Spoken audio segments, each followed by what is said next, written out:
I suppose in a way the Linux desktop has been successful, but not in the way, not on hardware. The way I see the Linux desktop being successful is in the form of it's brought us to get Linux by the usage of a desktop. A distro has brought people together, has brought communities together, has brought me here with my fine friends because of Linux. And in a way, you can say in that manner, the Linux desktop has been successful in bringing people together to chat, to joke, to inform, maybe not in one unified, stable distro for the masses. But putting that aside, I would say, yeah, you can say that the Linux desktop in bringing communities together has been successful, because if it wasn't for the Ubuntu desktop, I wouldn't be here.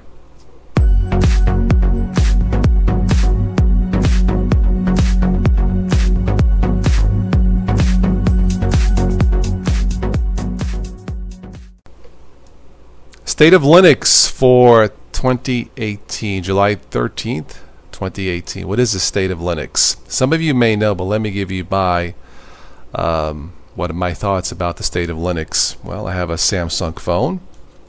I have an HTC phone. I have a Samsung tablet. I have a Toshiba Thrive tablet.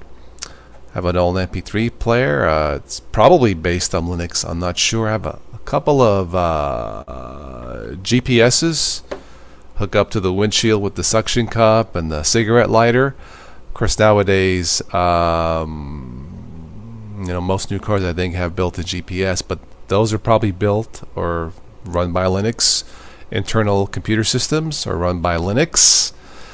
The space station, run by Linux. From what I read, all of these supercomputers are run by Linux. Not bad. Refrigerators. I went to Lowe's. I looked at a $5,000, not to buy, $5,000 fridge, had a touch TV panel in front. I don't know about you, but right before I'm ready to eat a nice hearty sandwich, I like to look at a cooking show just to get in the mood to eat. No. Or if I get a phone call as I'm eating, oh, it's Tim. Yeah, no. But anyway, that's probably powered. There we go, food. It's probably powered by Linux. So Linux is everywhere. Wrong answer. It's sort of on the desktop everywhere, like 2% market share. Chromebooks, fantastic explosion of Chromebooks, at least for the school systems. We talked about this. It's been, as far as Linux, an affordable Linux machine, they start like $179. I think last Christmas, Best Buy had it for like $99 or 2 Christmases ago. Probably a low-end machine, but $200 and up to the Google, what is the Google Pixel Chromebook for like $1,000, Tim, right? Something like that. If you get this bone stock market, Pixel, it's about $1,000, and you can go all the way up to about, I think you can top it out at about $1,400 or $1,500. Okay, so Linux is almost everywhere, but not on the desktop. They've talked about the year of the Linux desktop. I started this channel in 2010, so at least 8 years. It hasn't happened. And there's a number of reasons. Fragmentation, too many distros, there's a fork of this, a fork of Ubuntu, a fork of this, and everything gets forked up as it were. So there is a certain lack of quality control, not on purpose, it's just the way it is, in choosing for a newbie to choose a Linux distribution. Now, I've narrowed it down, somewhat to maybe Ubuntu Mate, Linux Mint, Peppermint, and a few others. Zorin is pretty good. Zorin Lite is pretty good. And right now for myself, Windows 10 is my backup operating system. That is this year, maybe last year, but more this year, that's the first time that has happened. But it is my Windows 10. That's why I was joking. I have to back up the other machine. Windows 10 will take 2 days. But Windows 10 is my backup machine, because Linux has gotten better, but it's not there yet in terms of a mass marketed machine. And something just popped into my head, and then you guys can chime in. You know, I suppose in a way the Linux desktop has been successful, but not in the way, not on hardware. The way I see the Linux desktop being successful is in the form of it's brought us to get Linux by the usage of a desktop. A distro has brought people together, has brought communities together, has brought me here with my fine friends because of Linux. And in a way, you can say in that manner, the Linux desktop has been successful in bringing people together to chat, to joke, to inform, maybe not in one unified, stable distro for the masses. But putting that aside, I would say, yeah, you can say that the Linux desktop in bringing communities together has been successful. I suppose in a way the Linux desktop has been successful, but not in the way, not on hardware.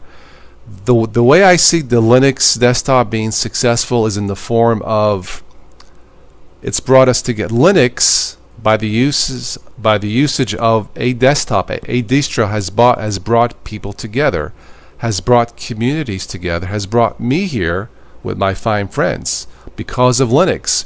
And in a way, you can say in that manner, the Linux desktop has been successful in bringing people together to chat, to joke, to inform, maybe not in one unified, stable distro for the masses.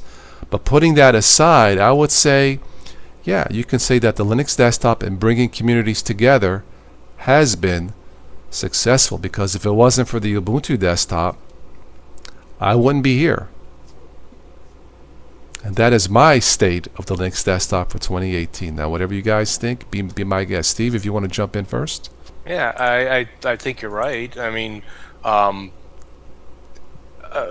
in the 3 years now that I've been using it, I've seen a lot of changes there, and how well it works. But I've been like a geeky kind of computer guy for years. I remember, getting my first computers and kind of destroying my Windows 95, 98, and all that stuff.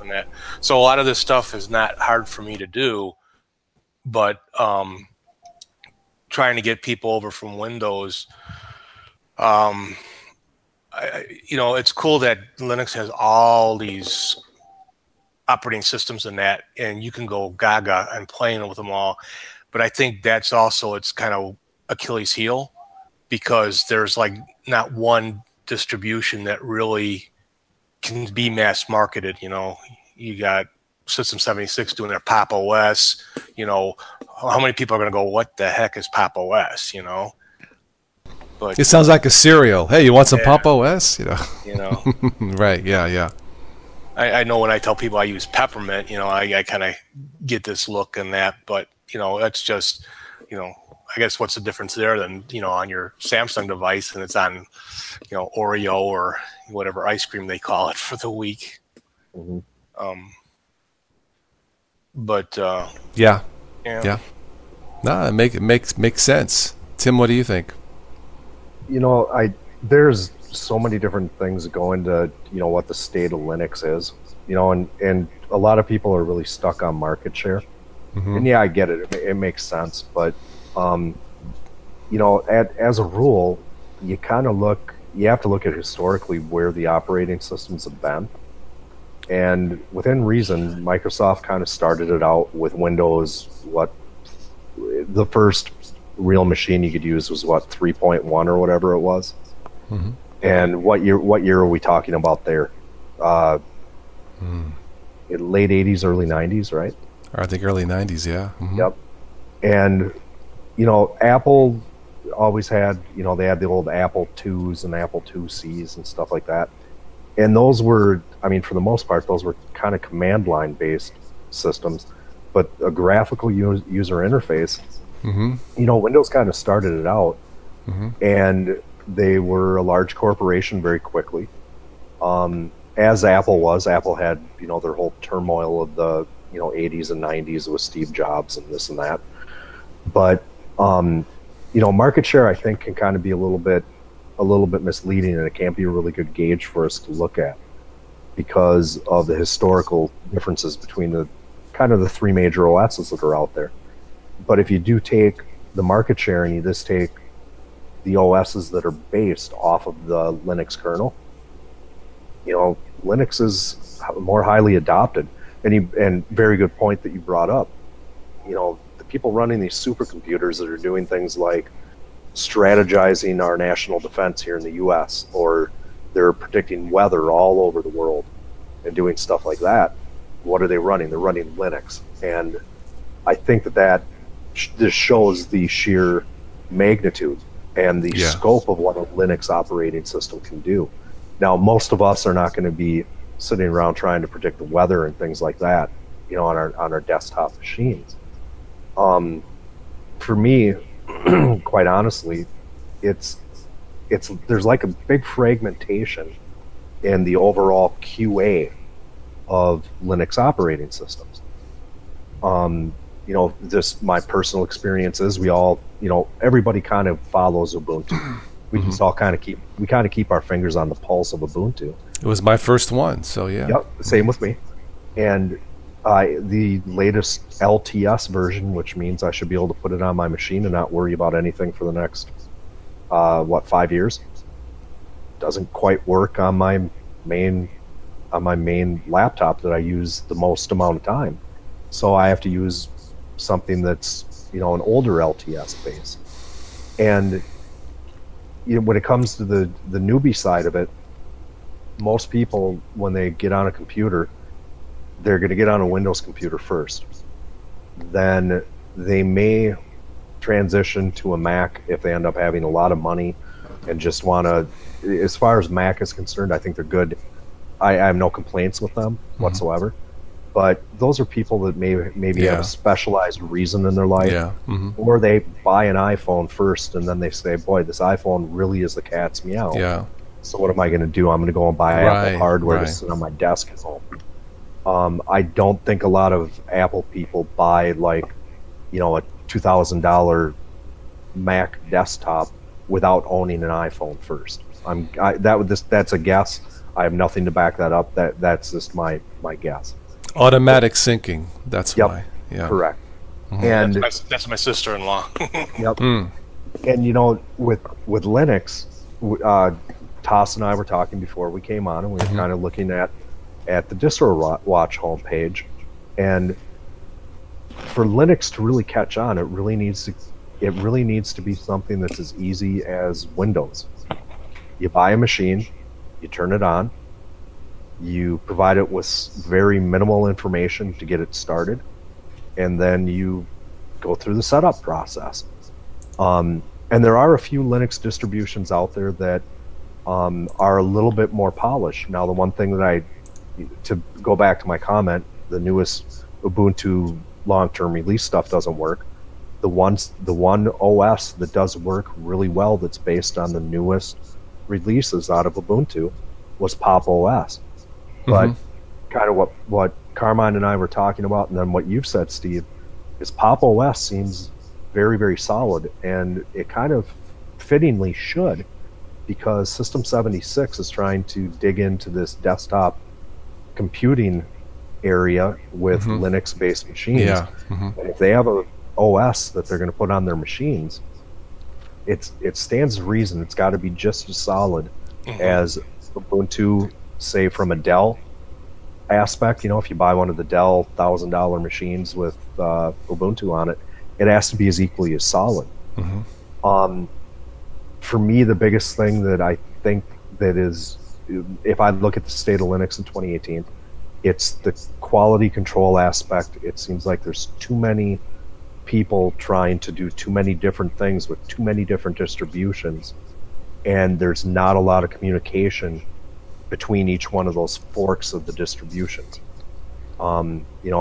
If something this as an example, if the Peppermint team finds something, outside of the desktop, let's just talk about the core OS, forget about the desktop environment, they find something that's going on that could possibly even help the people at Ubuntu, at Canonical, is that information being shared across larger channels to really better the OS from the ground up?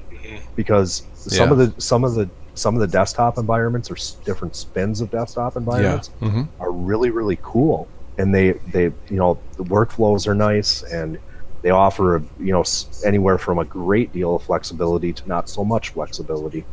It's the underlying OS to me that this seems like it's kind of hit or miss. And I've been on Linux for 8 years full time. I've done very little with any Windows machines other than some help with family members or friends.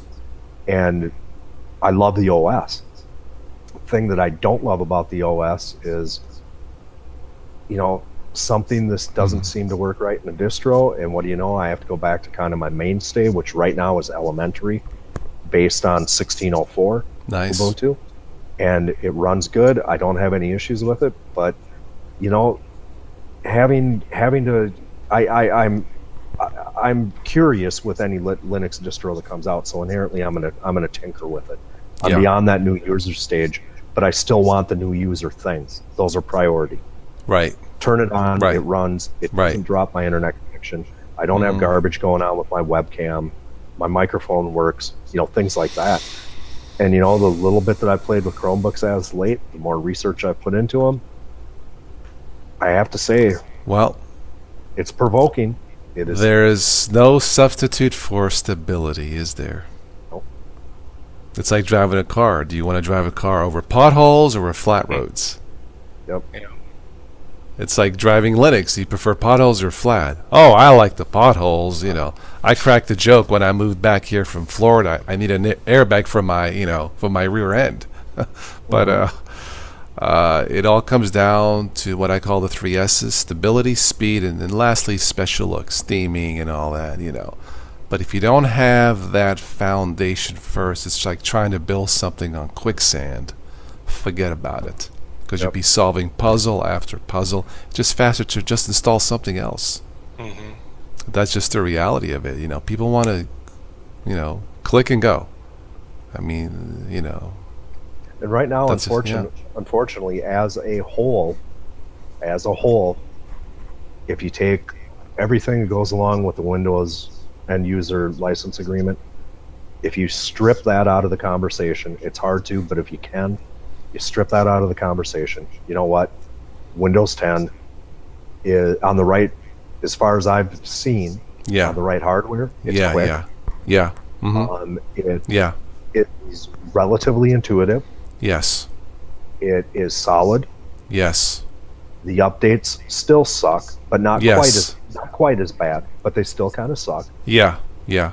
But the OS just plain works. When you turn your computer on, you know that you're going to have you're going to have Windows 10, and about the only variable that gets thrown into your daily schedule with Windows 10 is I wonder what updates, or I wonder if I'm going to get the dreaded updates today. I don't recall the last time I had to solve a puzzle, whatever, something, a glitch in Windows 10. I don't recall. I mean, it happens. Nothing's perfect, but it's just not that frequent as it is in Linux. Yep. And that's why I still keep it as my backup. Linux has gotten much, much better. But until we can, if it ever happens, a nationalized Linux distro, I'm going to get hate mail on that, but that's okay.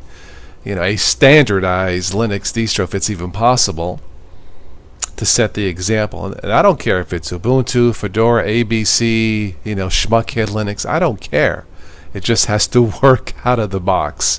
The first time, you'll never get a second chance to make a good first impression. Yeah. And I think Ubuntu maybe had a chance of doing that, and then a few years ago they kind of branched off and did the Unity desktop, which it's a great desktop environment. Yes. I love it. Yeah. It's a really good one. But then they started getting into the whole phone thing, and then the Internet of Things, and they're still working on like the IoT stuff. But maybe they lost too much money. That was the bottom line. They were trying to mass market the phone and the desktop. I think they're still losing money off the desktop. I'm not sure. So I get at some point you can only do something for free, or at a loss. At some point you got to say we got to stop the water leakage, and I don't blame them. They did what they had to do. So And you look at the strides of other OSs that are out there, be it Windows or Android. I mean, Android is an OS, people are going to, Yeah. people can complain about that, but you know what? I don't care. Android is an OS just like on my phone, just like Linux is the OS on my desktop. Right. Right. You have good polished OSs, whether it be mobile or desktop computing. The ones that are the best have a very tight infrastructure from a company standpoint. Yeah. They have dedicated teams to work on different areas of the OS. But like you said, the biggest thing that they've got is they've got a pretty fat wallet in their back pocket. That is essentially grease for the wheels. Grease for the developers, to pay them, to make them feel rewarded, that they're worth something. I get it. It's maybe that'll change if Google truly wants to build, besides the Chromebook, a mass marketed desktop based on Android. Because there's 1 billion users of Android phones. If I read that, 1 billion, not 100 million, 1 billion of us. And you think there isn't a market for this? And that's how I see it. So, The one thing that I do see as a really, really nice ray of light when it comes to mass marketed stuff is I've been researching the Chromebook Pixel. And the newest Chromebook Pixel, you can fire that up and you can run Linux based applications on it. It's got like a Debian install built into it, which from my Linux background, Debian is a pretty dang solid OS. Yeah, it is solid. Yeah, and you have that coupled with the speed and everything of Chrome OS as itself. And if I can throw GIMP onto a Chromebook and fart around with some pictures or do stuff like that, heck, I've got the best of every world right there. Right. And there you go. That is the state of the Linux desktop as of July 13th, 2018, to be put into a time capsule. Why not? Mr. D, all right, you are a total noob for this. Not a problem. This is what I'm going to do. Okay? I'm going to wrap this up now for this private chat for all of the supporters on PayPal. Thank you. Both Patreon and PayPal. I have both to keep this channel running.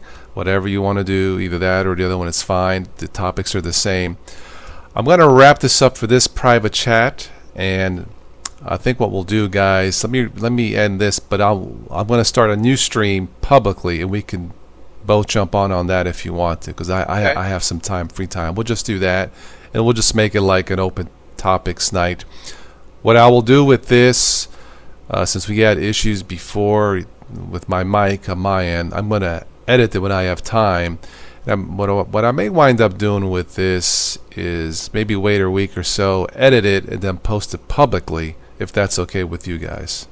Cool with me. There's no secrets here or anything, just to let the people know what they're missing. So we'll just do that. But Mr. D, don't go away. Give me a few minutes or so to wrap this up, to shut this off now, but I'll be back for all of us to join, and I will send you a new invite. He says, cool. Sorry for the problems. You're a noob. That's okay. That's what this channel was made for. Not a problem.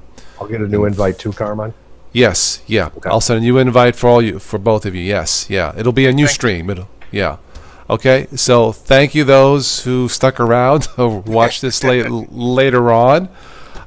Check out the support links below. Again, thank you both PayPal and Patreon's supporters. You guys keep this thing going. So thank you.